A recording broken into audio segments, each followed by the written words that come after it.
Next panel session is in position. We're talking about unveiling emerging trends in control technology.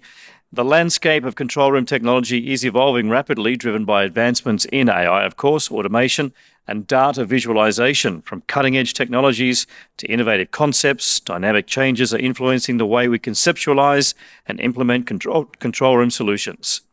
To moderate this session, a seasoned technology leader at the nexus of people, places and technology from Piera Wilson. Would you please welcome a great friend of Integrate, Jamie Piera.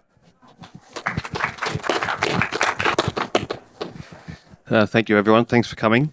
I'll go around and introduce the panel that I'm with today. So Claudio Cardile is the Managing Director for Barco, ANZ. He's been in the AV industry for 20 plus years. Across his time, Claudio's worked for technology manufacturers including Barco, Samsung, BenQ, and Mitsubishi Electric. Claudio's been involved in control rooms in various verticals and industries, with the first being for Worsley Alumina Refinery in WA in 2003, and the most recent being for the Westgate Tunnel project in Victoria.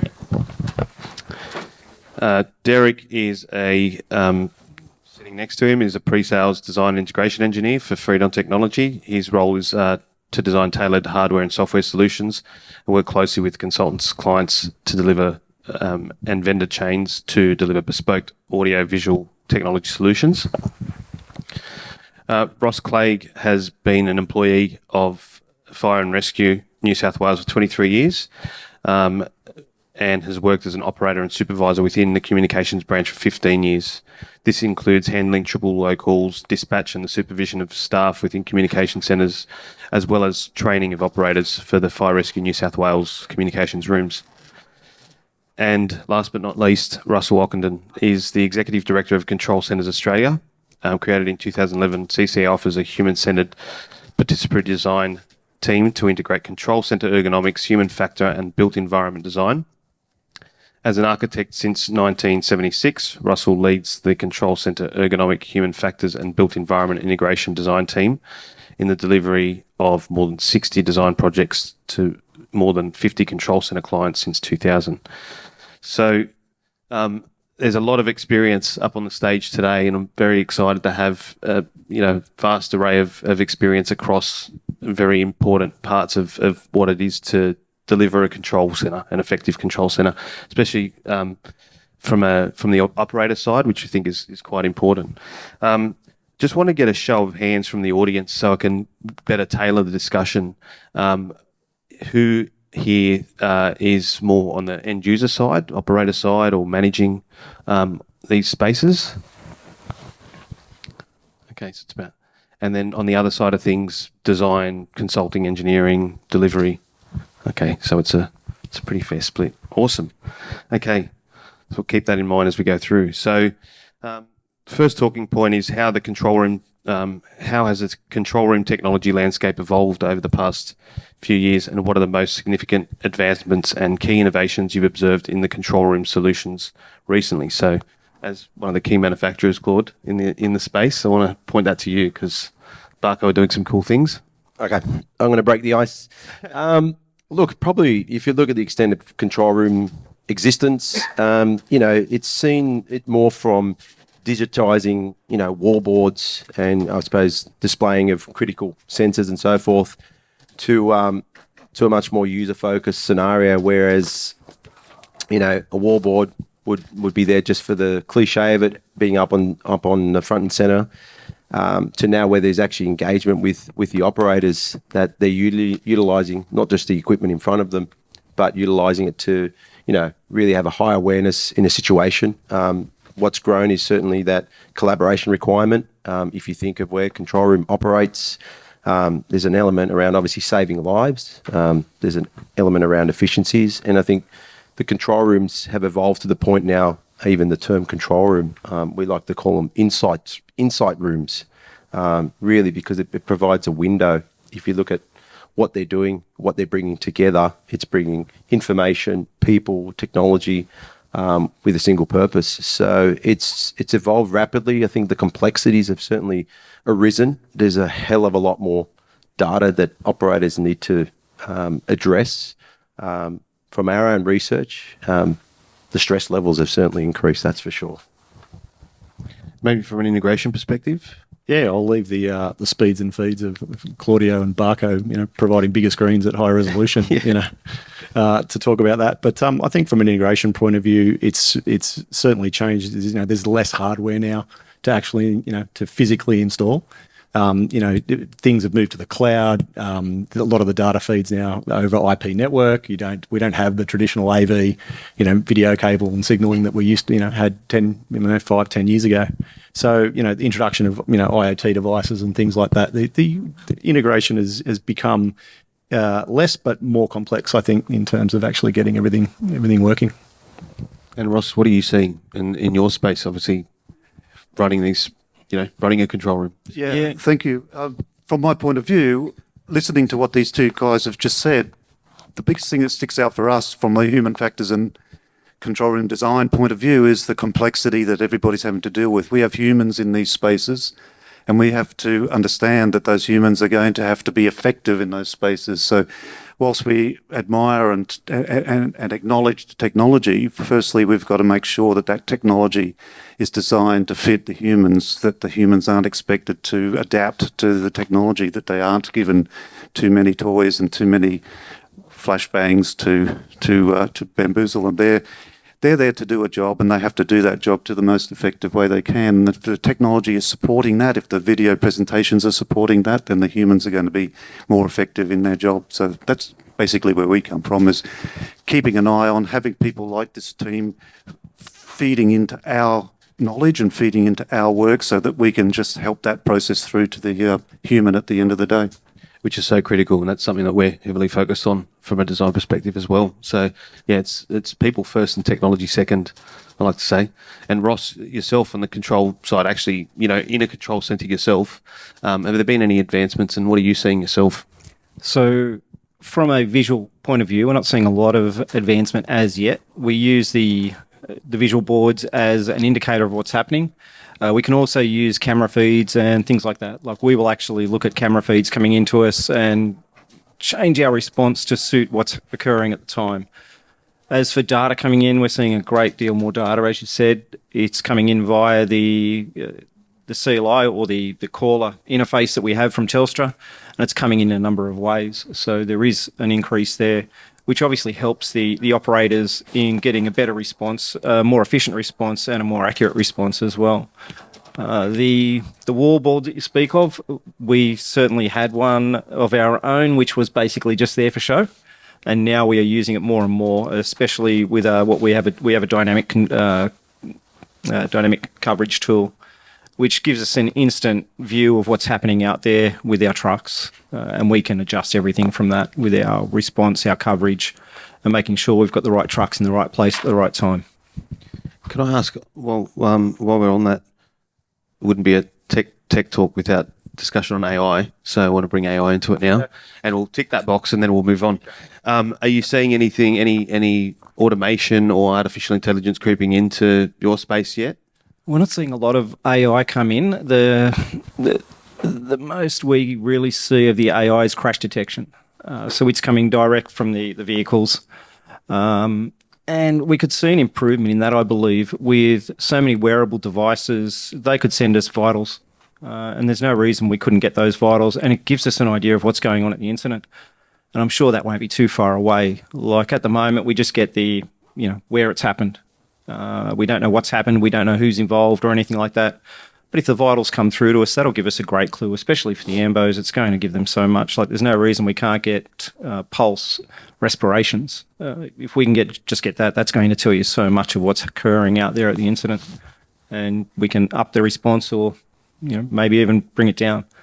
But as for AI in other ways, our DCT has a little bit of it, but it's just lacking a little. We just need a little more refinement, which they are working on at the moment. And I'd love to be able to see that just feed straight into our CAD and give us our response where we need coverage. If it could recognise what sort of trucks are required in different areas to provide the coverage due to different incidents occurring, that'd be fantastic. And I'm sure it'll come along in the future. Yeah, I was lucky enough to get a tour. We did a little bit of work involved with the Westgate Tunnel project, and had a tour with a couple of the guys there. and I was seeing less AI, more sensors and automation is probably what I'd call it. Some really cool stuff that, what they're measuring, even just how they're building it and some of the tech that they're bringing into it in that way. But anyway, I don't want to get off topic. Claudia, in terms of from a manufacturer's perspective, is there any AI that's coming into what Barco are doing? Look, it touches on probably Ross's comments and Russell's. I think the AI in the control room space is there to help the operators. Look, there's no doubt it will play a part. But what we've seen to date is that it will help with the mundane processes. And to your point around sensors, so obviously there's much more data that's visually available. And I think AI will serve the purpose in this space. What we see in the short term, long term, it's anyone's guess really, is just to interpret that data and make some basic analysis. And I think that's going to be probably the focus. At the end of the day, these rooms are for critical situational awareness. So that human factor, I think, brings a comfort. I think it's that there's actual person making a decision, and whether, it varies from industry to industry, but certainly AI is going to help the operators from a data absorption and interpretation. Yeah, and on that topic, I think just want to talk to the role that advanced data visualization plays in control rooms. So, maybe we want to get some examples. Might pass over to Ross actually, in terms of the big wall that you mentioned that you're now starting to use, and it's not just for show. Are there some examples of how those tools are being used to enhance situational awareness and things like that as well? Yeah, with our DCT, it is very much work in progress, but it does give us the ability to instantly see what's happening. So the moment a truck goes onto a job, it gives us an idea of where that incident's occurring. And the more trucks that get drawn in, the more it lets us realise, okay, I've got a hole there, I need to fill that. The most important thing for us is making sure that we have the coverage in place at all times. We have a response guarantee that we expect to meet, and it gives us the ability to do that. We want to make sure that we've always got trucks available, so we immediately start filling those holes which are occurring due to incidents happening within the area. Not only is it pumps, we can change our DCT to reflect aerial appliances, rescue appliances, hazmat appliances, things like that. So it has the ability to recognise what vehicles are required and what trucks are required in different areas, and it will give us the response to meet that need if we need it. Other than that, it's probably the only real visual tool we have at the moment, other than cameras. We have RPAS, obviously, that we use, and we have a direct stream into our duty commanders can pick that up via our fire cam. So there is the ability for us to manage incidents kind of remotely as well with that sort of feed coming in, and that will feed into our major incident control centre as well. So if we are running a major incident or a campaign, it gives us the ability to see exactly what's happening out in the field. That's really cool. Russell, I might pass it over to you. Somewhat outside of the audio-visual space, of course, with an architectural lens and that end-user focus. I've got a question about. I want to know your thoughts on how AV professionals can ensure that data is presented in the most effective and comprehensible way for the end users. It's a very simple, it's a very simple process. Basically, it's just to make sure that those who need the information can actually see it and discern it, that it's properly presented, that it's there in clear and concise form, and that it's not overly complicated by graphics, by colours, by non-standard sorts of alarms and things of that nature. It's a simple matter really of just ensuring that those who are designing and installing the systems, they understand from the users by a lot of consultation what those systems need to get across, what sort of information needs to be there, and then to present it in the clearest way. The operators just simply want information and data that they need from any given time, and to know what the feedback of that, when they give the system an instruction, they need to see that what the feedback is clear and it's working, and they need to just simply see it. I mean, it's not that complicated. So we just look to have simple solutions, properly placed, properly manipulated. Now, part of the exercise in doing that then is being able to bring the information to the screen that you want when you want it very quickly. So what impresses us is the systems that are able to invoke information from different platforms as quickly as the operators need it. So one of the things we look to the audiovisual teams is to see that information can be presented to operators, whether it be on their console or around the room, with the fewest number of monitors, the fewest number of screens that can be presented to them. So a lot of the time what works the best is that ability to very quickly with one mouse click or one function button or strike or something like that, is to bring information from a source to right in front where they're needing it and where they're using it. It's not a good idea to expect somebody when they're doing something to look up there and say, oh yes, I've seen that, come back to their task, go back up again.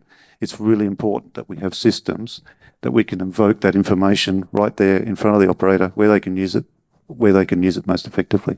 Yeah, it goes back to that human-centered design, making sure that you're talking to the end users, understanding their workflows, not complicating it, and giving them more things to think about especially in the matter of when it's an emergency or you think about fatigue. They're in these spaces for a very long time, a lot of the time. Correct. There are three bits of information that we're generally dealing with. It's primary, secondary, tertiary. Primary is your critical task that you're concentrating on at any given time. Secondary is information that you want to refer to briefly to enable you to do the primary task. And tertiary is the overviews, the trends, the cameras that you're not looking at all of the time. What's really important is sometimes those change over depending on the task you're doing. So a primary task might go to a secondary and a secondary comes to a primary. What's really important is that you're able to bring those tasks into those primary and secondary places in the array on your desk. And that is something that we've been, really keen on people like Claudio and the systems that they produce and how they can invoke information from time to time from different platforms to exactly where the operator wants to use it. Yeah, the user interface being intuitive.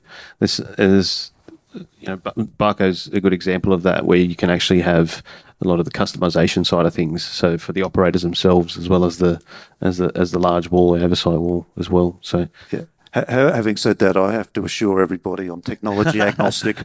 I don't have a commercial interest in any project. No, it's okay, Russell. No. Not yet.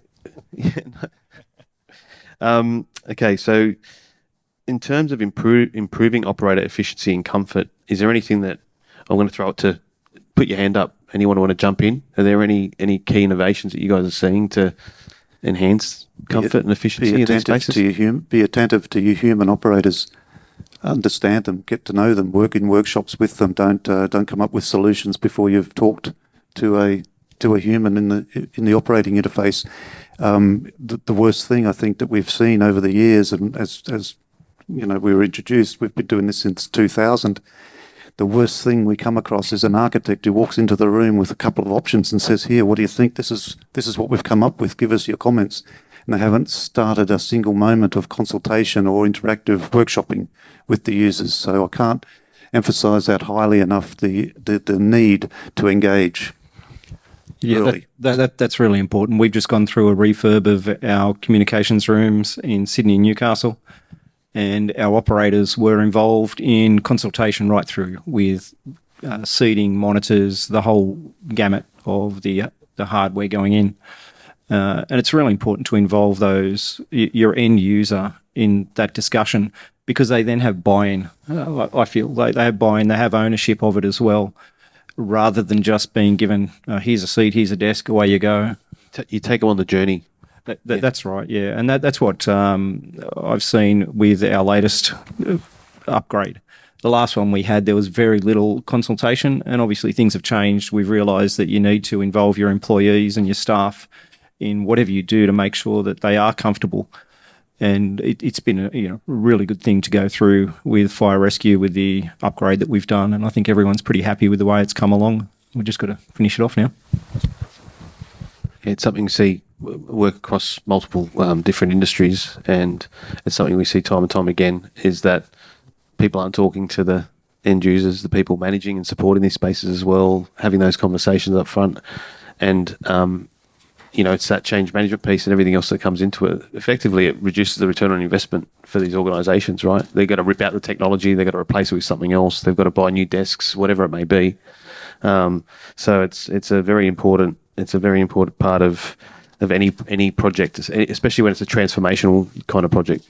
That's right. I think one of the big things with us is we have so many career firefighters. Like we have firefighters in our control centre, so there is that career base there, and they are there for a long time. You don't have the fly in, fly out as such. They're guys who are there, and they're going to be there for a long time. So they do have that investment in making sure everything's right and making sure all of the equipment's right, and they want to be there and they want to be happy. Yeah, that's an important point. We were only visiting a client last week, and what we found, we do our own research, especially the last couple of years.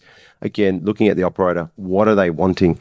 One thing that's synonymous with all the control room operators is that they're highly experienced individuals. That's at the forefront. They tend to be with the organisations a very long time, and the control rooms is where a lot of them end up because of they've been in the field, they have an understanding of organisation, what they're trying to do. And what we're seeing is sometimes that can be a hit and miss. And in this space, from our own research, is that those operators, they've got to be happy in the environments that they're in, and that the technology that's being introduced is not just the sake of introducing technology. It's got to help with their role, with the outcome.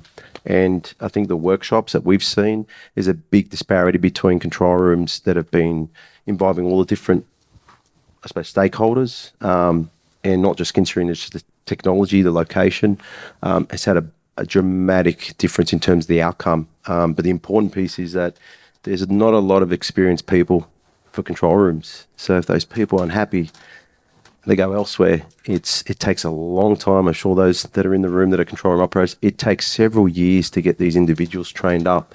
So it's not like you can just put an ad on Seek and get a control room operator to come in. So there's a lot vested with these control rooms on many fronts. And again, it's all planning. Can I ask, just in the room, is everybody in the room associated in some way or another with the control room pretty well? Yeah. So have you heard of the international standard 11064? Okay, so you're working with that or know of it. That's exactly what everyone's saying. It says up there, navigating the future. I think what the future, for me anyway, brings about is to further engage into that process of design, that standard, it's an international standard. It basically is the guide to best practice, and navigating these control rooms and the complexity of them and the importance of getting the most out of them from the output of the operators is to navigate through that process of design. And it's really sensible. It's a really straightforward, you start with the human, you work out to their controls, then their desk, other humans in the room, what the room has to support them and how the room fits in with the rest of the control centre. And it's a process that's, you can sign off on at the end of the day. And there's a lot of different aspects, right? Like circadian lighting is something that we talked about a fair bit previously, and all these little things, the ergonomics, how people sit at their desks, all that sort of stuff. When you're sitting there for 12 hours a day, it gets pretty tiring. So circadian lighting is a very specialised place in itself, and it's not yet fully understood, and so there's a lot more medical and clinical as well as research work to be done to fully understand the dosing with different light temperatures. It's something that is there. It's worth looking into, but it's still in its infancy in many ways. I wouldn't discount it, but I wouldn't sweat on it either.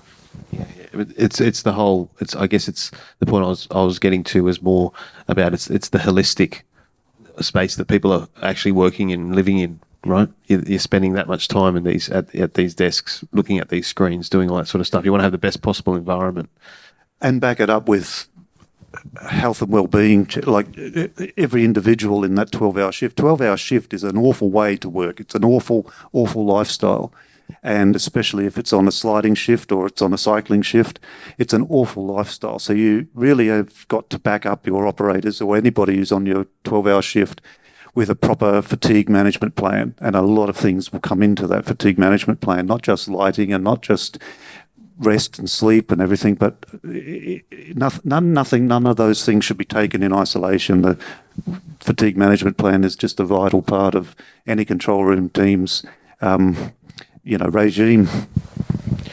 We've talked a lot about the operation, I guess the end result.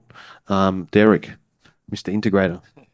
I want to talk about the integration side of things. So It's challenges, best interesting practices. listening to this conversation, being that, the integrator, the end, basically the last in the chain. Traditionally somebody came along and said, we need to build a video wall. It'd be how big and how many feeds do you want into it? So these conversations are absolutely critical. You were talking earlier about what you'd think had changed, and in the last 10 years, I can count half a dozen of control rooms that we've built. And the question was always, again, how big was your wall, and how many sources did you actually require? And the conversation and the first question that is always asked now is, how do your operators work? You solve that problem. The wall is almost, doesn't really come into it. It's how do you support those operators with the technology, and you design systems and sell systems, and hopefully make some money along the way. Those integrators out there. That support the operators. But in terms of in terms of being the integrator, actually delivering these spaces, are you seeing, the technology changing? It's getting easier to implement, install the LED walls, the systems in terms of design coming together a lot quicker and easier as well. To bring it back to the technology, itself, screens are much easier. Rear projection is now pretty much, I think, a thing of the past, although Barco still has a few offerings in that space. The LED, the bracketry, the things that are, to actually mount them and actually get them to service them now is a lot easier than that used to be in the past. They're a lot more reliable. The LED technology now is a lot more reliable than it has been in the past. Look, again, for us, speeds and feeds will always, excite us, the size of the wall, resolution. Resolution, I think, does, play a big part. Just in terms of how big your room is, and are they is the data able to be displayed correctly? There's a lot of variance between the data that's displayed now, and I think that comes back to what Russell was saying earlier, that in their designs and the things that they're seeing is trying to present that data in a way that's not isn't ambiguity or bespoke, desperate between what you're actually looking at. So. There's another little issue that has to be understood with the walls too, is that the visual ergonomics associated with a large display wall means that inevitably you're going to end up with a very big room, because you have to be a certain distance back from that wall. And the number of times we've been trying to overcome the concern about that big empty space at the front of the room that hasn't got any furniture in it, it's just simply a product of the lines of sight to the video wall. So those things have got to be, you've got to have that, that position covered, I suppose, because it is going to be quite an issue. Some of the higher ups, some of the management, they don't like seeing empty space without users in it, without bums on seats in it, but sadly, there's nothing that can be done. If you've got to see that wall, you've got to be a certain distance back from it, or it may as well just be on your desk. The second point about that is that we shouldn't ignore the management. The managers are, important stakeholders in the process, in the control room design, and some of them are going to need that wall because they're going to be looking at the operation from another room at the back, or they're going to be looking at it from a viewpoint with, potential investors or other clients. So the video wall has got a very important role to play in the business as well. It's the showpiece sometimes, showing them how well they're doing. Yeah, it's for the news reporter upstairs, for their news feed. Yeah. Interoperability is so I'm seeing from a technology perspective, there's a lot more just across the board network-based systems, right? So IT is more involved. We're getting on the networks, all that sort of stuff as well. Seeing a lot of systems where we talk about flexibility, being able to pull feeds and send those even to remote locations, or send those to someone else's desk or another room on the opposite end of the building, or whatever it may be. Are there any other key things, Claudio, that you guys are doing at Barco, or you're seeing in the industry? Any secrets you want to give away that Barco are working on in the background? No, not unless everyone's under NDA here. But look, to the point, I think Yeah, I think building on standards that are in play, less proprietary based. I think that creates pockets, and I think not just for the integrators, but I think for the end users is kind of having that flexibility, and that's something we're striving. I think one piece that hopefully we're not stealing your thunder here is obviously looking at concerns around security and cybersecurity. That's certainly at the top of mind. If we look at the amount of attacks that happen now. And I think that is certainly a clear one that's on the radar in terms of decision making. So, we've made a decision to build based on particular standards, just to get ahead of the game. But I think those players that are in this space certainly have some form of alliance to work together and work to means for those systems to operate together in some shape or form without overcomplicating the network requirements. That's for sure. I think networks is probably, from an integration point of view, is 100% our biggest challenge from where we sit. It's been challenging, but having to talk or having the ability within your organisation to be able to talk at an IT level or talk with the IT guys, everything at the moment sits on those networks. Security is absolute main concern. You asked 5-10 years ago, we want to put some rogue AV device, barcode encoder, decoder, what it might be, on your network. It was a blanket no. It was never going to happen in a million years. Now it's commonplace. It's commonplace, and it's having inside your organisation the ability to be able to talk about that at a high level, or at a detailed level with those IT systems is critical from an AV point of view, and that's. Yeah, and you touched on the whole cybersecurity thing. So there's a lot of vendors and a lot of people. There's a big focus on cyber, especially in control room space. So I want to try to change the topic a little bit over to operational efficiency. And Ross, I'm going to throw it over to you. Is there a wish list that you've got? Is there something that you'd like to see that you're not seeing at the moment? I'm going off script here. We had some questions and talking points, but I'm keen to hear your perspective on it. Our wish list it's fairly solid at the moment. The data we have coming in with AML, automatic mobile locate, it's all coming through to us. So the data's being fed to us direct from Telstra, for example, at our end. So it's fantastic what's coming through to us. For a wish list, I think better integration from our video feeds, the data feeding into those, which gives us the view of what's happening. If that can feed back into our system for our operators to use, that'd be great. Whether that will come along, I'm not sure. As much as you say, we're happy to put systems in. That's a hard no from fire rescue. Obviously, our mission critical basis relies upon our systems being solid, as much as CrowdStrike showed that didn't work.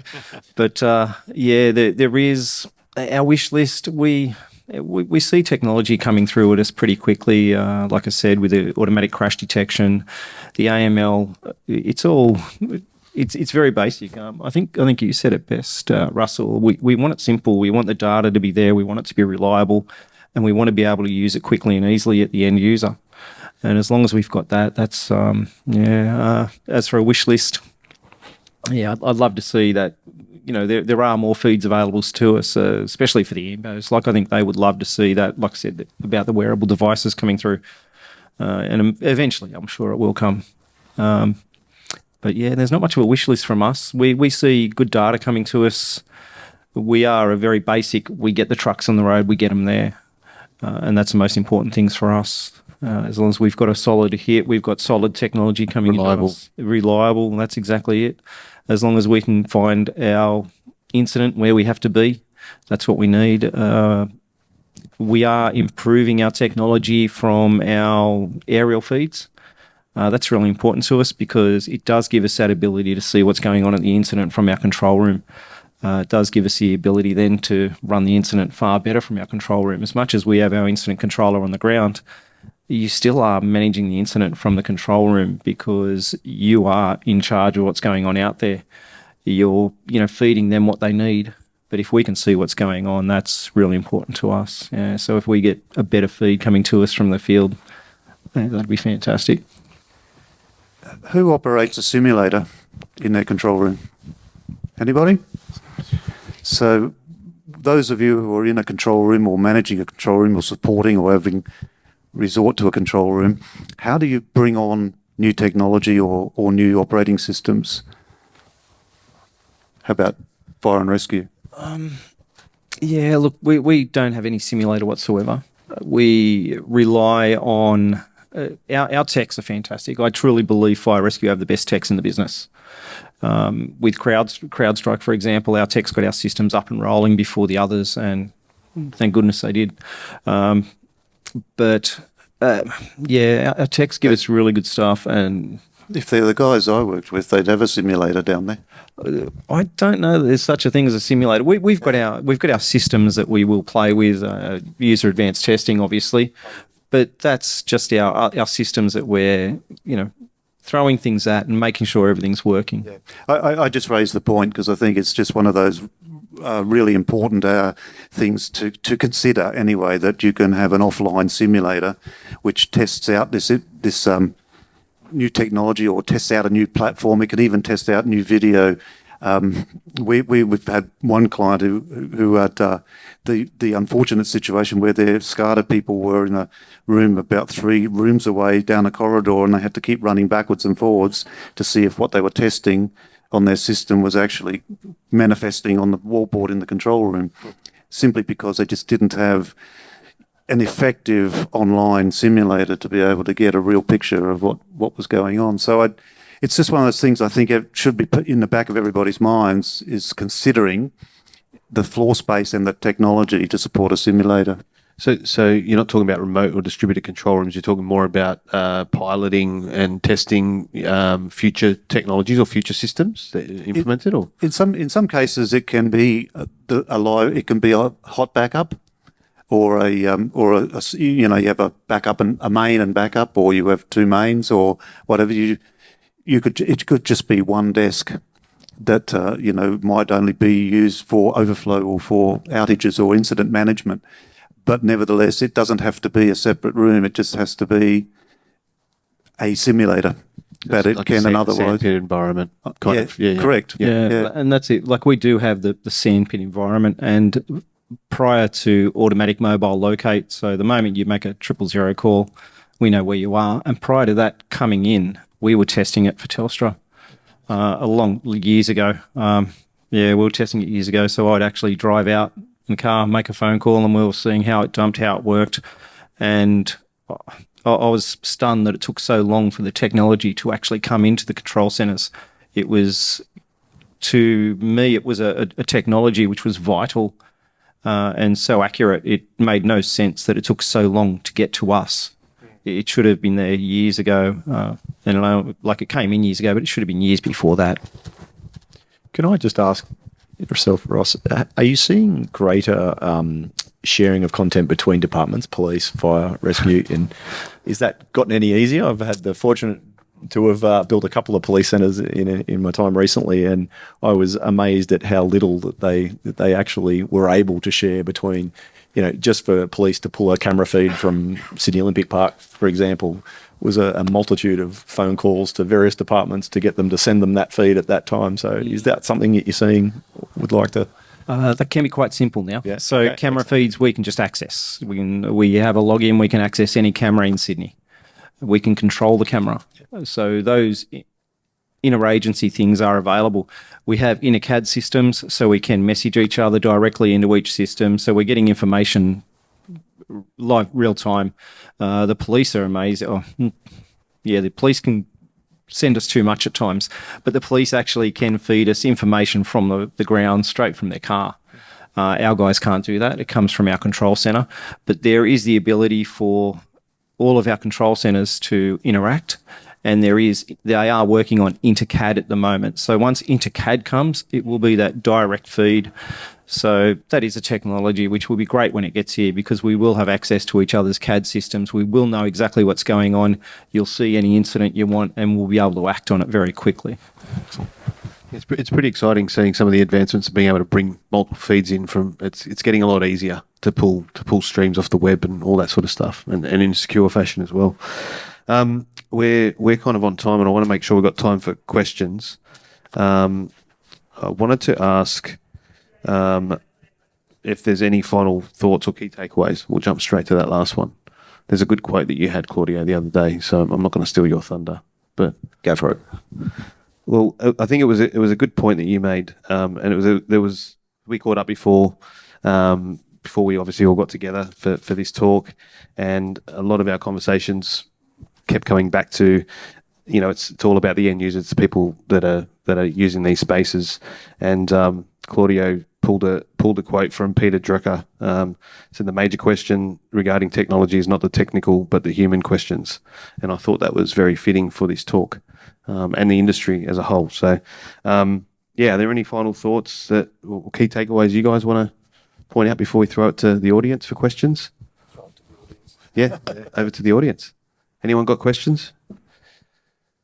Go for it. Oh, yeah. So traditionally, control rooms have had like a very big focus on visual sources. That's been like, big video wall up front. Everyone's got their own little desks. Just focus on purely vision.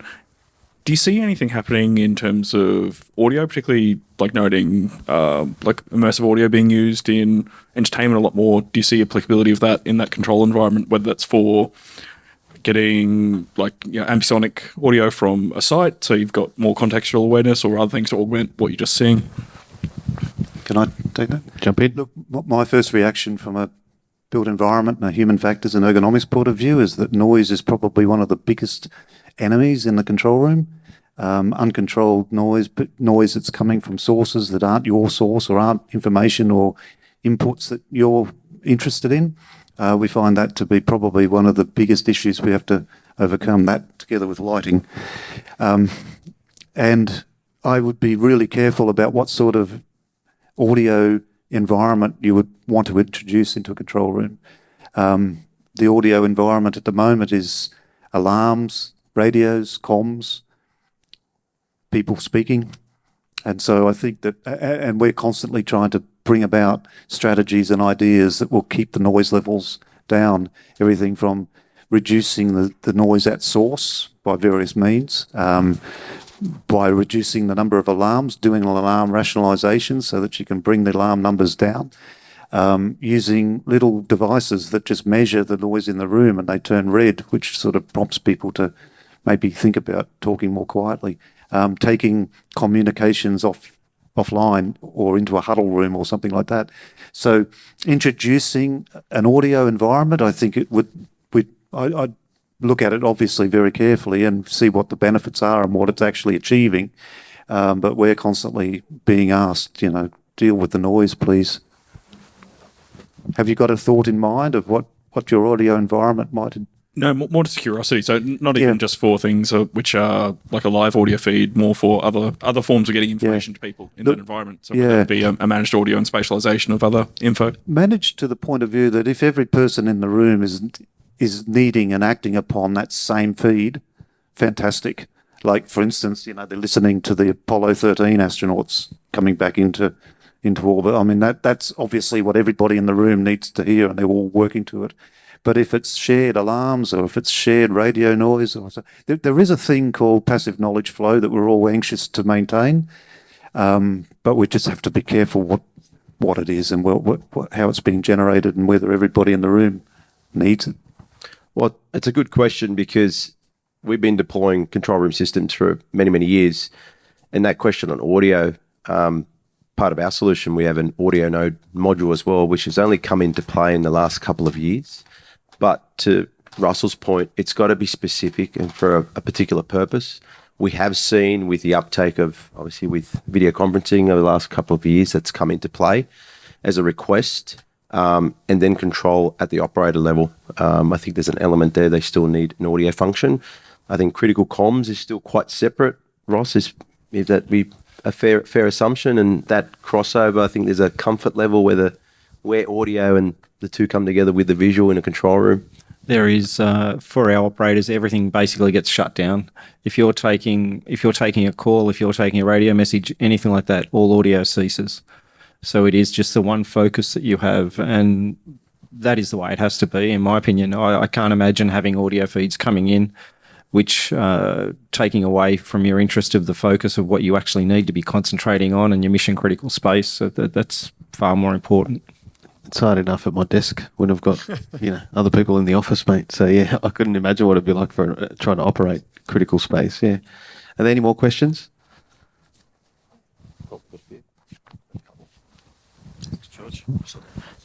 Good afternoon. My question is about the topic of resiliency and redundancy, and it hasn't really figured in the discussions so far from the panel, but have there been any changes, radical changes, new technologies that assist us in ensuring that resiliency and redundancy, which is so important for these control rooms? I can go on that. Manufacturer? Yeah. Look, that's something that's come into play. Certainly with an automated system, a lot of the solutions that we build into it have a level of redundancy and backup available as options. What's probably more critical is that continuity of the information, because of the means from visually presenting that information. So it's something that's certainly become much more standardized. Again, these rooms have to have pretty much an uptime of 99.99% basically. So something we're trying to ensure we instill, because sometimes it can be an afterthought. There's always the assumption that technology won't break, but something will break at some stage. Yeah, you've got diverse points of entry as well from a comms perspective, bringing feeds in, making sure you've got connectivity, dual redundant backup systems, things like that you see a lot of as well, especially in this space. Derek, you were going to AV integrators always happy to build two walls or two systems instead of one, 100%. Yeah. From our point of view, our resiliency and redundancy, as you said, we have 2 points coming into every centre. So there's not just the one, you will have the two. The redundancy of the systems, our current systems run for 12 years. It's just on its way out now. We're just replacing it. So I think that there is a good life within the software that is used within fire rescue, and actually all the services use pretty much the same system. So there is that redundancy there. They're looking to the future. They're always working on different systems, patches. It's no different to any other software program as such. Resiliency, like I said, we do have the 2 points coming in. We also have two centres. So if one centre were to drop, we've still got the other one. And that has happened a few times for various reasons. So there is the redundancy factor of a backup centre. And I'd probably add, for anybody whose control room is in an office building or a CBD building, there is much more of that happening now where it's a part of a tenancy in a building. The redundancy and the resilience is obviously something that each of those tenants is going to, have to manage for themselves with dual feeds and dual power and redundant power and backup power. But what there must be a consideration for is how you're going to do it in the landlord's building. You don't own that building. You don't have access to all of the parts of that building. You certainly don't have access to the roof, where a lot of the plant is going to need to be. So it's something that has to be considered really early in the piece. Now, when I say really early in the piece, perhaps even at project inception, when you're thinking about which building should you go into, will you have access to building risers with sufficient capacity to draw up separate, dual paths for your fibre? Is there capacity for batteries already in the building, or a generator, or do you have to bring your own? If you're going to do a server room, you'll need two crack units, computer room air conditioning. They're big buggers and they don't fit into lifts. So a number of times we've been involved with control rooms where we've had craneage on a Sunday where they've shut the road so they can lift the condenser units up onto the roof. So these are things that probably aren't in specifically a control room issue, but there's certainly an issue depending on which building you'll be in. Now, if you're in your own buildings, obviously you've got more control over it, but if you're in a tenanted building that you don't own, think very carefully about that at the very earliest stages before you sign a tenancy agreement. We do see it a lot where there's the technology side of things hasn't been thought about. There's been a feasibility on how much floor space we need, how many desks we need, whatever it may be. But from a tech perspective, they don't think about that, and then it's quite easy to do. Just include that in the feasibility study, right? And do with that technology lens on it, as well as more buildings are setting up for that now because more people are coming on board and they have their own server rooms, they have their own redundancy requirements. More and more buildings in the last 6 to 8 years are accommodating that. But if you're in anything that's a decade older or more, you may run that risk of having physical capacity? Yeah, there's wide scores, something that we've been a part of since that was the inception of that, and that's basically it's specifically looking at technology in a building. So just like you have your wellness ratings and your Green Star ratings and all that sort of stuff, it's the same. It's with a technology lens. So basically, the landlord's ticking a box and saying we've achieved this rating, platinum rating of. And 24-hour air conditioning. Yeah. 24-hour access. How many landlords are going to, be ready to take that on? So, Just maybe one last one here One at the last back one? chamber. Yeah, we've got to wrap up. Yeah. Yeah. It would be useful to have a control room for AV systems. We have our operator here, but there's some locations where there's many, many rooms with no operator. So it'd be great to have a dashboard that show lots of video and audio content going in and out of systems, dashboards and so on. I know there's some individual brands that have something like that. It'd be good to have something that can work through, all devices in a system. Have you had experience with this, or do you think things are heading in that direction? Yeah, there's NOCs, so like network operation centers and things like that. You can definitely. It probably comes down to the infrastructure you've got, and if you're using network-based systems, a lot of the time it's quite easy to bring those feeds in, and pull them up wherever you need them. So, yeah, it's definitely possible. Anything to add? No. Yeah. No. One more. I want to keep everyone happy. One Jamie, more. yeah. One more. Definitely. Hi there, thank you. I just wanted to ask, Ross, when you were speaking, that you have the ability to access video feeds from all cameras. What permissions or agreements did you make with local government and other state entities? Is it MOUs to actually get an agreement for you to be able to share that media? We don't share the media, so we can access it, but we don't share it. Okay. So it comes into our centre. We go through the police and they give us a login. We just have to show or provide our credentials to them. And that gives us the ability to access the cameras. It's more the traffic cameras that we're after, because they can easily access accidents. Quite often we can see factory fires, house fires, and all that sort of information from them. But more than anything, it is for the accidents that we're accessing those cameras. And it does give us a great feed straight off the bat. And especially with our crews, sometimes our crews are extraordinarily busy. Obviously, they're extraordinarily busy at the incident, and we can look at it and go, we need more there. We know what's going on. You need more assistance there. Might even send one of our duty commanders out there to look after it and make sure the crew is okay as well, because we'll be seeing things that obviously flag to us that we need further assistance at that incident. Thanks. Is there any other gentlemen on the panel that have had exposure with this, potentially around central operations rooms where there's potential virtual patrols, using the imagery to actually be able to detect if there's been an intruder or, malicious damage to infrastructure asset? I know there are some camera manufacturers out there that have got some AI, some smarts built in where they can do some detection there. Right. We've talked about remote control rooms and things like that. That's probably access management is certainly a topic. I think with a lot of the emergency services side is, why double up on the infrastructure? It's already there. So access management is certainly becoming a key talking point. A lot of the systems that we're building now is really locking that down, so the sources are available if you have access to it, and going beyond just role-based but attribute-based access as well. So again, I think there's a commonality. There has to be agreements between the various departments for that.